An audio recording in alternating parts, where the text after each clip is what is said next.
Hey everyone, welcome back. Alright, where we left off, I think we just went ahead and disassembled a bunch of undead giant skeletons and took some spell scrolls from them, some runes from them on pieces of the breastplates. And now we're ready to keep exploring the rest of the mortuary. It might be some time before we're back here, so we should try to explore as much of this place as possible. All right. Yep, we can walk this way.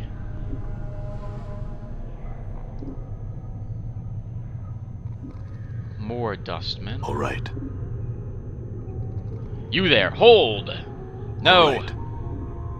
You have to catch me, you walk really slow.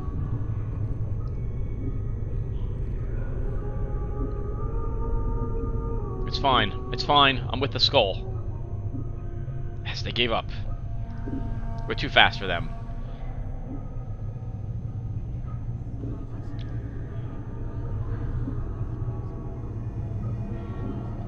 Although, to be fair, I think...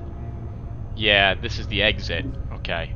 But there might be a portal out of here. Remember that we have a bone finger on Mort. I think this is the item which will open up the portal so we can escape this place.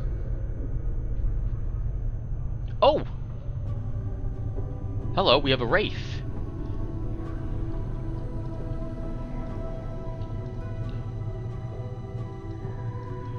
I can't quite look here, but let's... Dionara. You see a strikingly beautiful ghostly form before you. Her arms are crossed, and her eyes are closed. She has long flowing hair, and her gown seems stirred by some ethereal breeze. As you watch, she stirs slightly, and her eyes flicker. Let's wait. Has she always been here? You! What is it that brings you here? Have you come to see firsthand the misery you have wrought? Perhaps in death I still hold some shred of use for you, my love. Wow, she hates me. My love. Do I know you? The spirit makes a begging motion with her hands. How can it be that the thieves of the mine continue to steal my name from your memory? Do you not remember me, my love? The ghost stretches out her arms. Think. Her voice becomes desperate again. The name Dionara must invoke some memory within you. I think I feel the stirrings of memory. Tell me more. Perhaps your words shall chase the shadows from my mind, Dionara. Oh, at last the fates show mercy. Even death cannot chase me from your mind, my love. Do you not see? Your memory shall return. Tell me how I can help you, and I shall.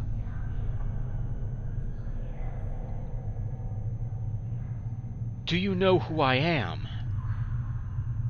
You are one both blessed and cursed, my love, and you are the one who is never far from my thoughts and heart. Blessed and cursed? What do you mean? The nature of your curse should be apparent, my love. Look at you. She points. Death rejects you. Your memories have abandoned you. Do you not pause and wonder why?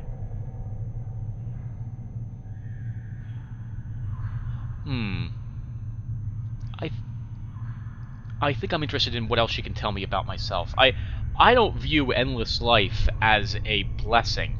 That would be a pure curse to me. I don't know. I think there comes a time when we're all ready to go, more or less. So, what's I take it we've existed in this form, in this shape? Like, we have looked kind of the same for God knows how long now. At least decades, right? Because we raised a zombie, now it's a skeleton. So, I wonder if we, like, at all show any signs of aging. Maybe not. If we have good regenerative abilities, and we just never age, we just exist forever. And our memory continues to slip, so I guess... But we actually recovered a memory earlier, so I don't know anymore. Maybe maybe we have to try to figure out what exactly happened to us in order to stop this curse from continuing to affect us or something. Well, I'm sorry, I'm going on tangents. I'm thinking about the nature of my curse, because curse was mentioned in this conversation. But still, I would view endless life as a curse. You would see all your friends would come and go. It would definitely take a toll on you. And if you had any, let's say, I don't know, like health problems or mental problems, those might not necessarily be healed.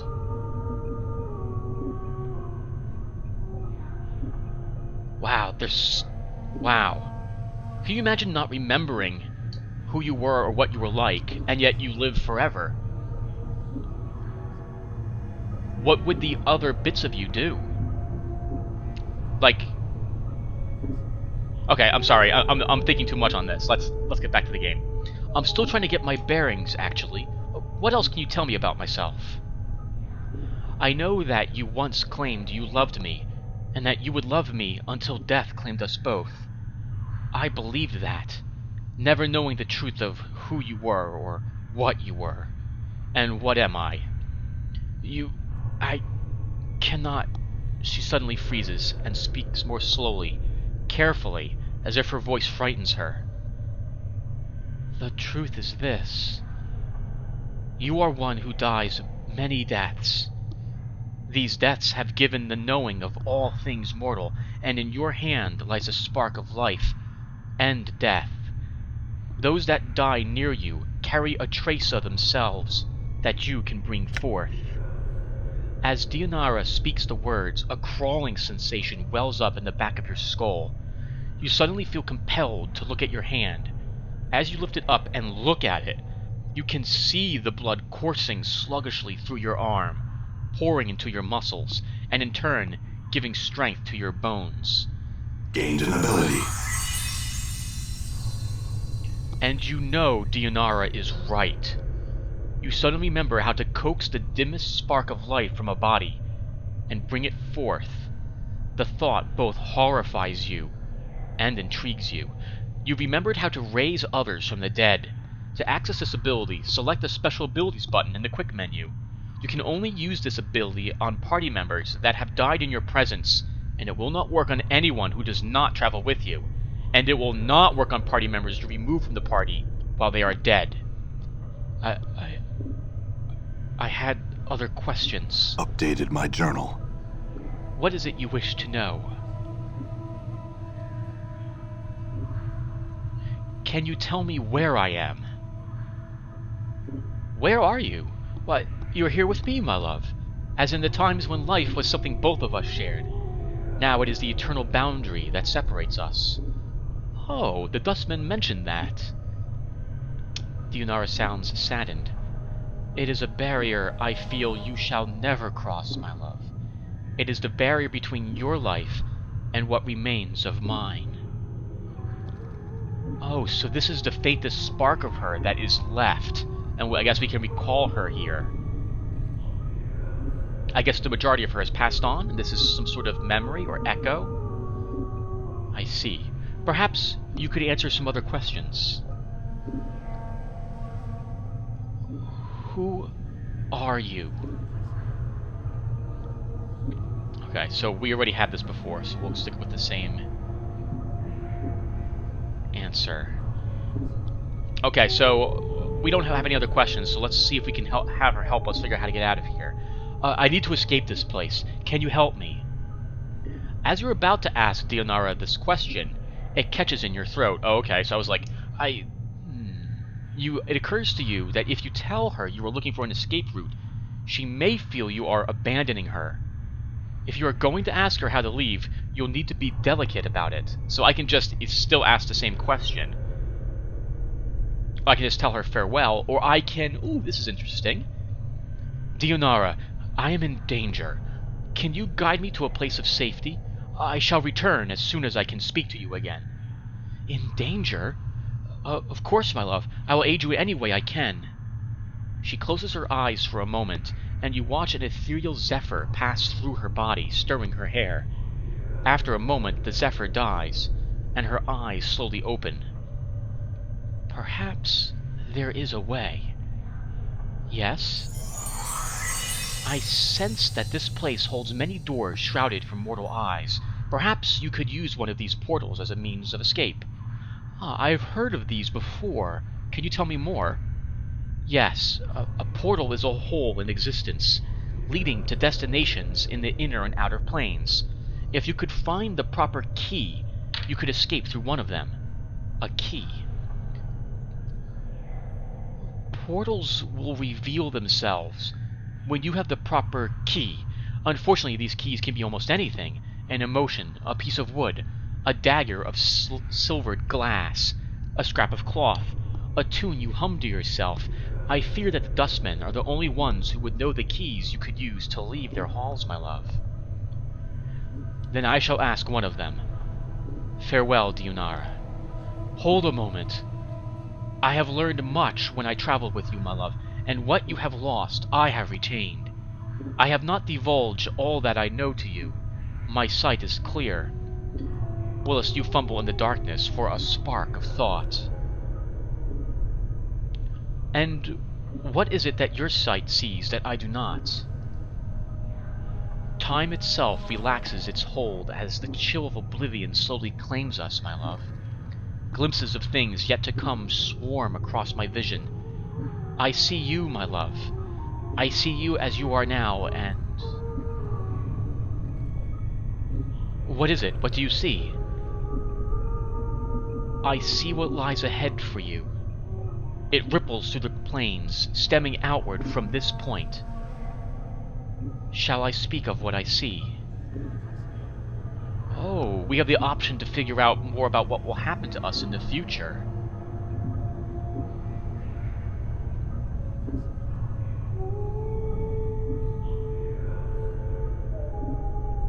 No. I don't think so.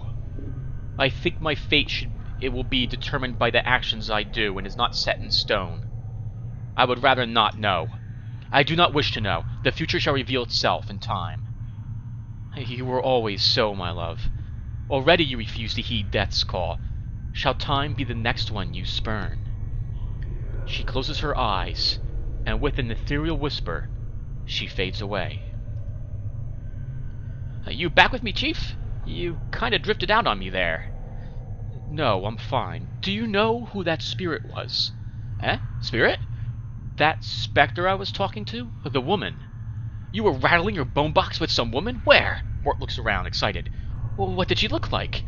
She was right on top of the beer? Didn't you see her? No. You just kinda drifted out for a bit there. Just stood there, statue-like. I was a little worried you'd gone addled on me again. No, I'm fine. I think. Let's move on.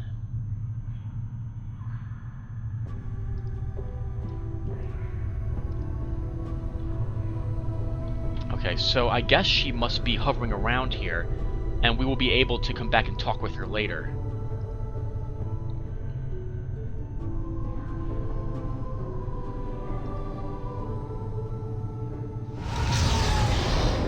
Oh, whoa! I got chills, actually. Here's the portal, I guess, the way out. Okay, cool. I actually thought it was in a different area down in here, but I'm glad I found it. So this opened up because, I guess, well, let's see. If you go away, will this close? No! Okay, so this one stays open for us. We can take this and we'll travel out of this place. We have only a tiny bit left to explore, though, so we'll come back for the portal.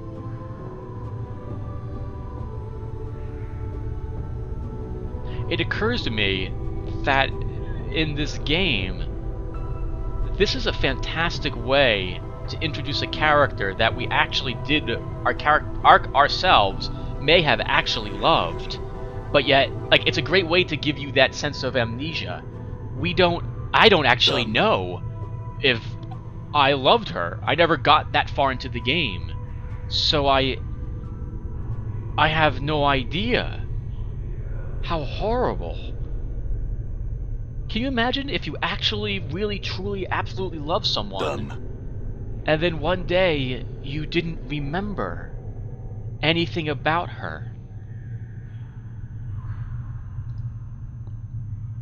This woman's corpse pauses in its trudging about as you approach. You notice the number 114 is carved into her forehead. Her mouth has been sewn shut, but the threading is slowly coming loose, and faint moans issue between her lips. It was great talking to you. Farewell. Do you want to get buried together?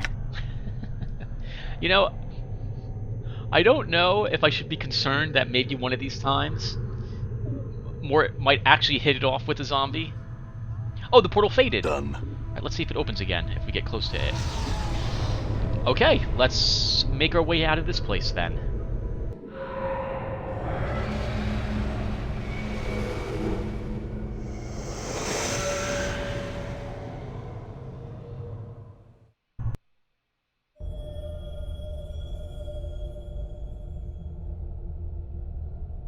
Well, that was creepy. I guess someone's looking for me.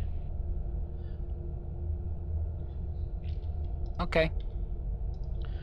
This sarcophagus appears to have been here for centuries. There is no lid. The exterior seems to be made of solid stone. This brazier has long since run dry of oil. Only ashes remain at the bottom.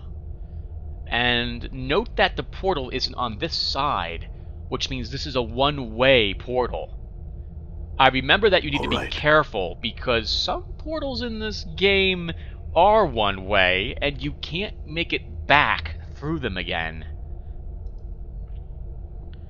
There's a little bit of money here, 50 commons, and Penn's note.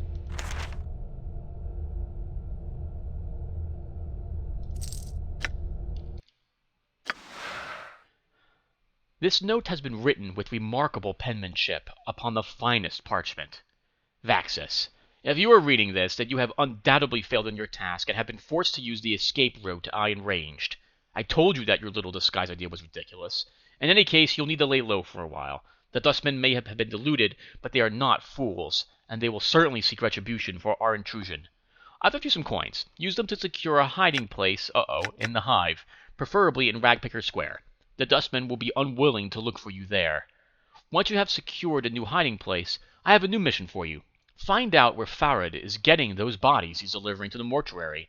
It's apparently causing the Dustmen a great deal of upset, and I wouldn't mind knowing myself. Reports are that the stone-faced Dustmen at the Gathering Dust Bar, initiate Emmerich, I think is the fool's name, has been sending out finders to try to mark Farad's movements. See if you can find out how far along he is, and hinder his efforts until we know more about Farad's activities. I don't want Emmerich finding out something before we do.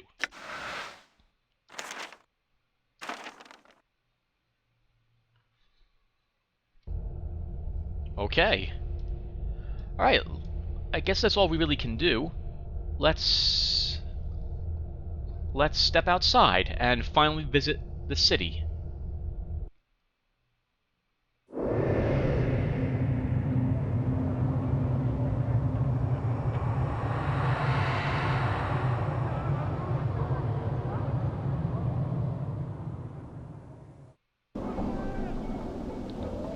Okay, wow.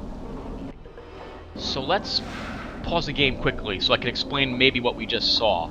So, if I remember correctly, Sigil is a city, which I believe is on the inside of a ring-like shape, which is hovering around a spire, which is at the center of the metaverse, if there is such a place.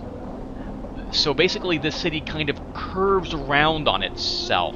And I think it also shape changes or shifts itself a bit. If you ever played the game Anachronox, I would imagine it's somewhat similar to that. And so what we saw when we walked out is we saw the city going up at an angle around, as it were.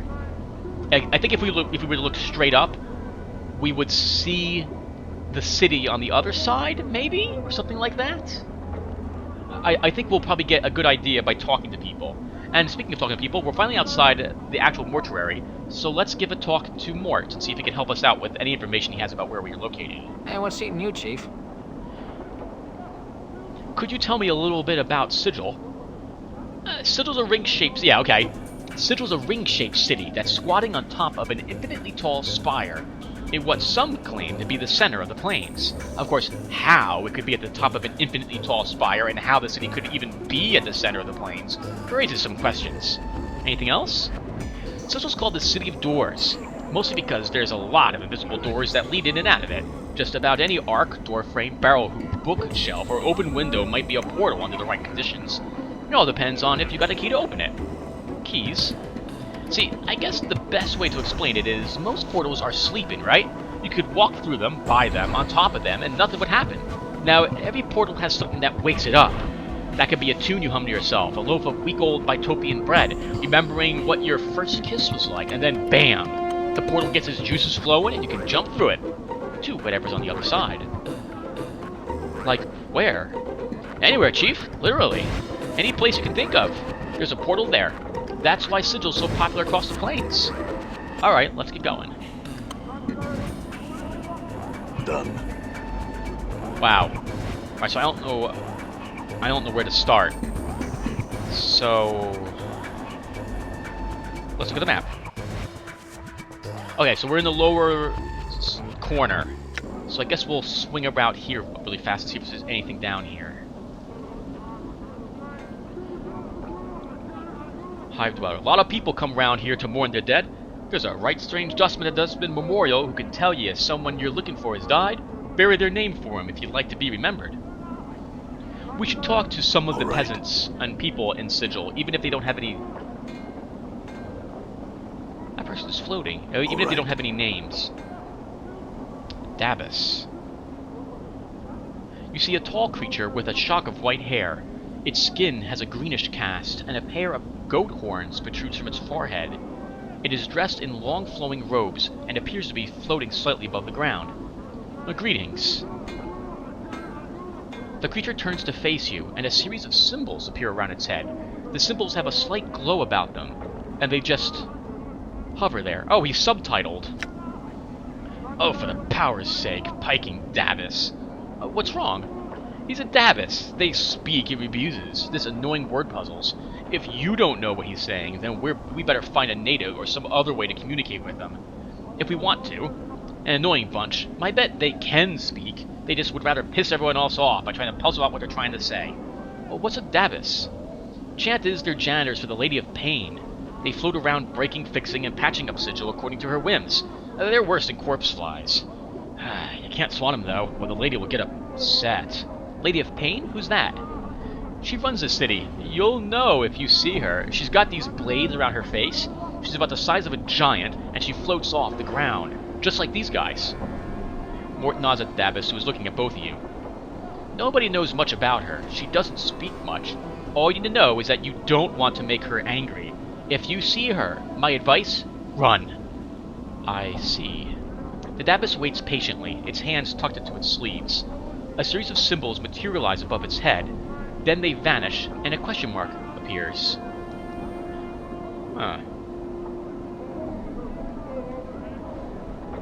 Try to strike up a conversation. See if you can translate what the Dabus is saying.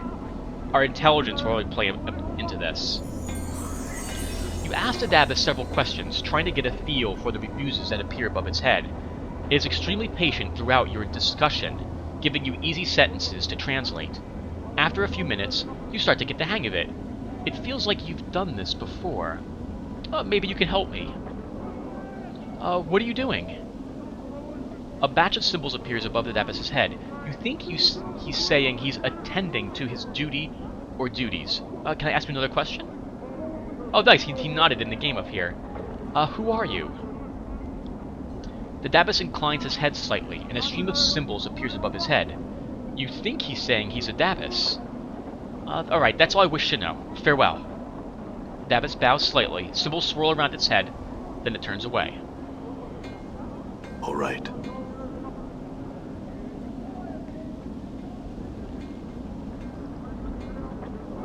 Let's send Mort around the Sure, corner why here, not? see if there's anything over there. Another Dabus. I think Okay. they're all the same, if my memory is correct. Let's try talking to this one anyway, just in case. Greetings. Mort, can you translate what he's saying for me? I'd sooner be straying through a Tanari's bowels and unravel what these floating goat heads are trying to say. You want a translator? Find a Sigil native. I see. Farewell.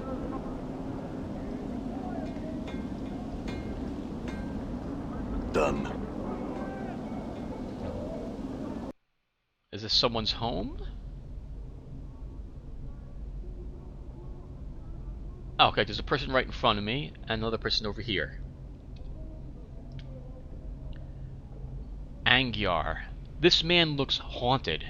His eyes are half-lidded, as if he has had trouble sleeping, and his hair is long and unkempt.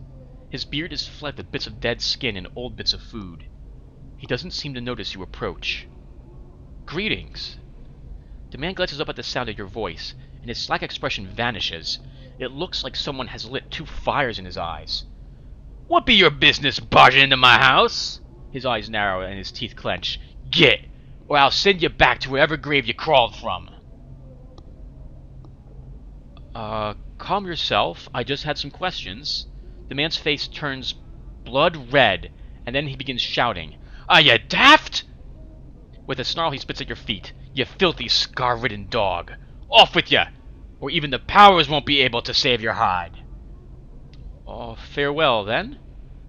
The man throws a parting shot at your back. You best never cross me door again, you wretch stinking bastard. Leave without another word. Okay. Wow. I'm gone. Well, to be fair, I guess we walked into his house. I would imagine he'd be angry. But he's not attacking me. So we'll talk to his wife? This woman looks to be in her middle years, and her hair has streaks of gray running through it. Lines of worry crisscross her face. As she sees you, she seems torn between asking you to leave and calling for the man at the table. Greetings. I guess I'm supposed to have this conversation over here? You'd best leave afore I call my husband. He won't take kindly to you having barged your way into our home. If you were going to call him, you would have done so already. I have some questions for you.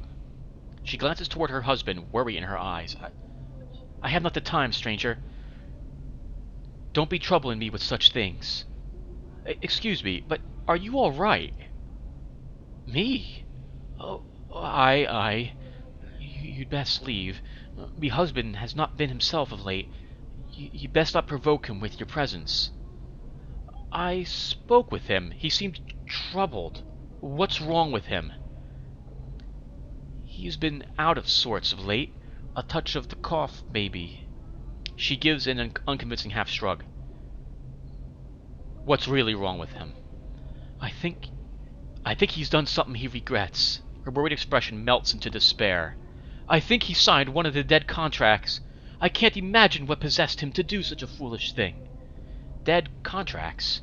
The dead, the dustmen, have contracts that give them the right to someone's body after they die. Well, what did the dustmen do with the body after death? Now, we already know they make them into zombies, but we have to ask this apparently. Animate it with their black magics. Turn it into one of them walking dead. Make it a worker till... She looks at her husband helplessly. Till it rots away. Your husband won't need his body after death. What's the problem? The ghoulishness of the contract aside, it's his nature that's been changed. He's become sullen and dark since doing the sign-in.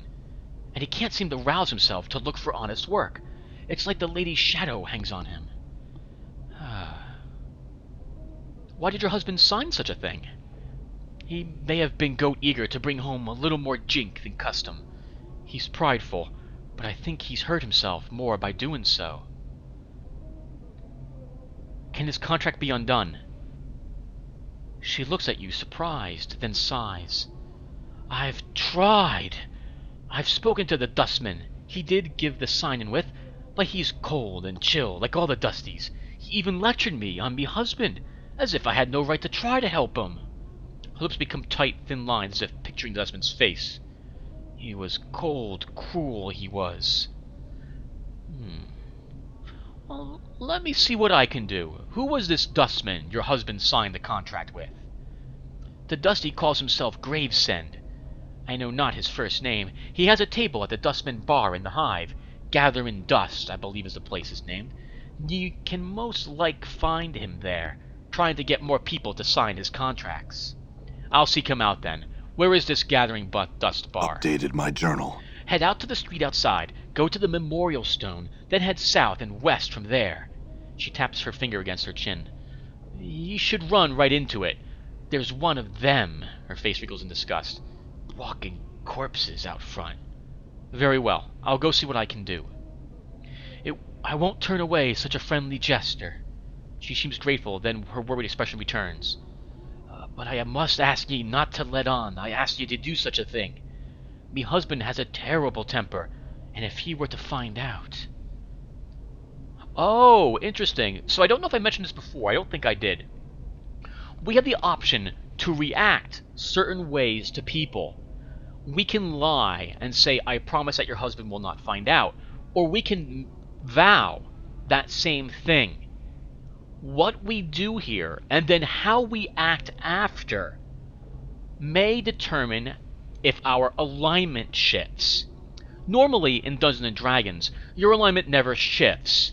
And in role-playing games these days, there's really no such thing. It's basically all about getting the best loot, right? Or you want this character to join your group, so alignment or, making sense of your character's personality be damned.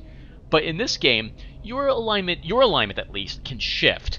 And when your alignment is different, I believe, party members view you differently. And I also believe it affects the equipment you can use. It might also affect certain characters' skills, your party members, but don't quote me on that bit.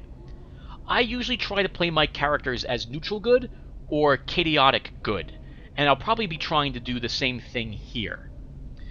Now, as for this, I don't want her getting in trouble, and I feel bad for him. I myself find the whole idea of being raised after death as being very ghoulish, and I would not like that. So I will promise that her husband will not find out. So promise. I promise that your husband will not find out. Thank you, stranger. I appreciate your help. It's no trouble. I'll go see about undoing your husband's contract now.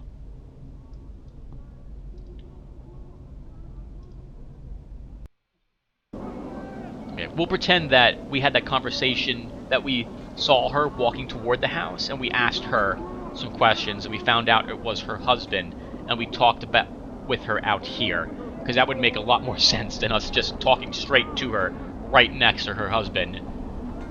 And unless he was pretending not to pay attention to that. Oh, another dustbin. Let's talk to her.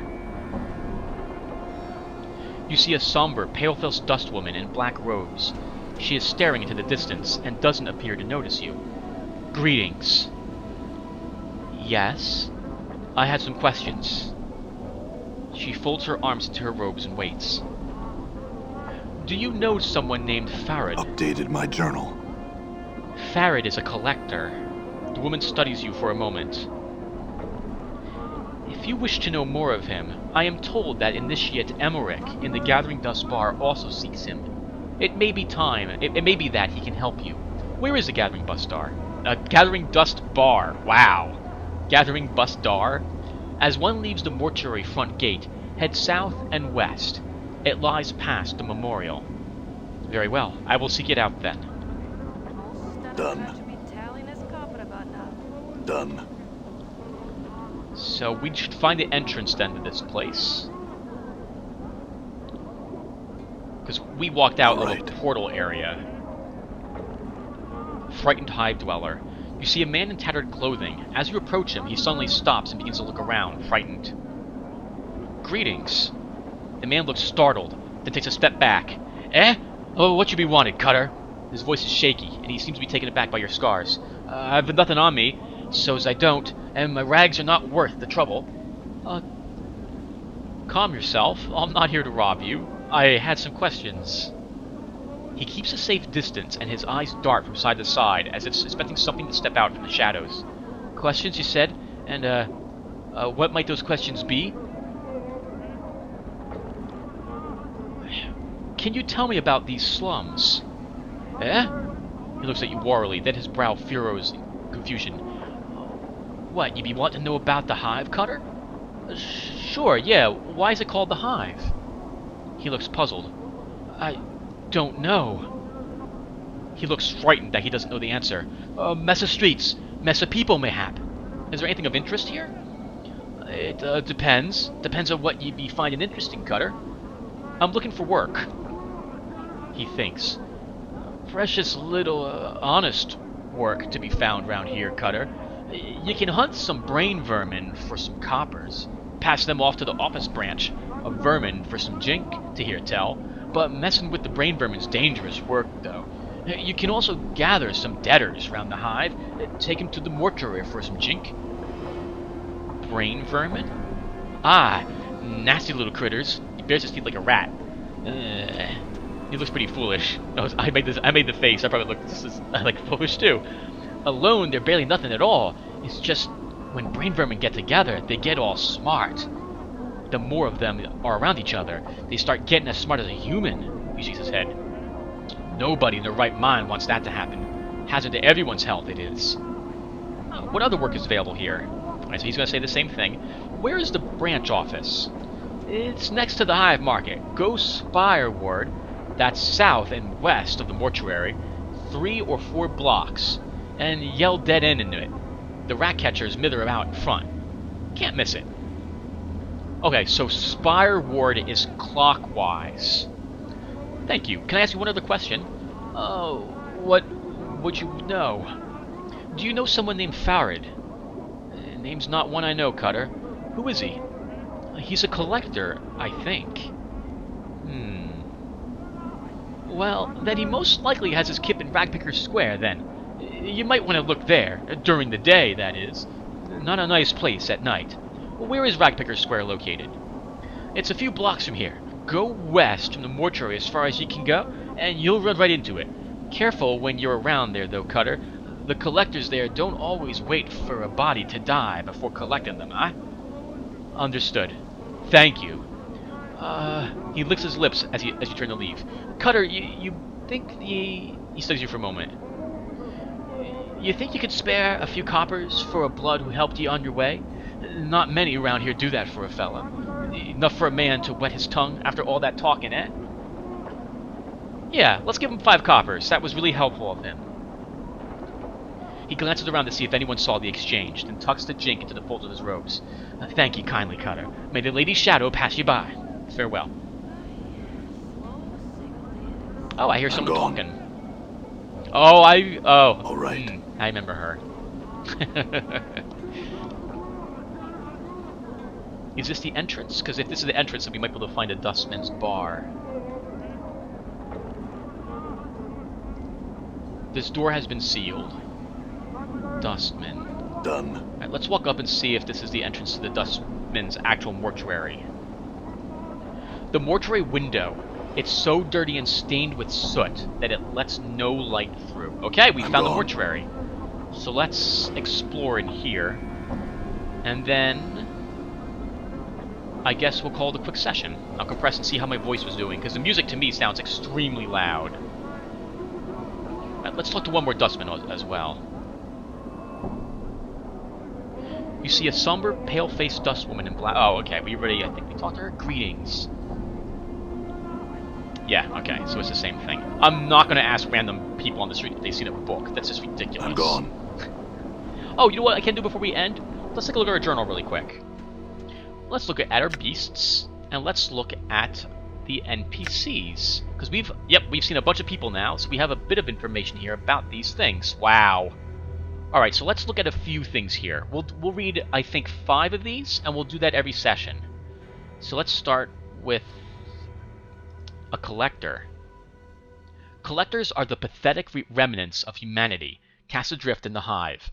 They scrape together an imitation of life by collecting the dead who accumulate in the streets of the hive ward, dragging them to the mortuary in exchange for money from the dustmen. You know they've gathered your body from the streets on occasion. An Adabus? Oh, look at them. Okay. But this is actually really helpful, because I get an idea of what some of these things look like. The Dabis are the servants of the Lady of Pain. I can so totally pronounce this word, it's just eluding me at the moment. Enigmatic ruler of Sigil. They float above the ground and speak in rebuses, symbols strung together to spell out words. They tear down walls under the unspoken command of the lady. There's something about them that strikes you as wrong. Uh-oh.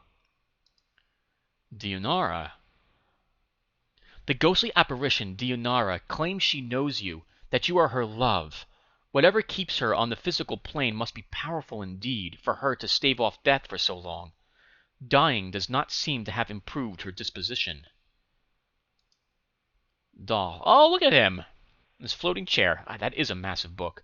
Doll is extremely old, and definitely not human. His skin has a trace of yellow, like old parchment. Dead charcoal gray eyes lie within an angular face, a non-human face, and the ears narrow to points. A large white beard flows down the front of his black robes like a waterfall. He coughs occasionally. The book he works in front of is huge, and seems to contain many names of the corpses that have been brought to the mortuary. Dahl is a member of the Dustman faction, a faction that believes in the true death, the ultimate state of non-existence that awaits beyond life. Dahl claims to know you, and have met you many times, and he refers to you as the Restless One. He claims to protect your secret of rising from the dead for the rest of the faction. He seems to want you to work out what is keeping you from the true death on your own. Oh, one second everyone, I have someone at my door.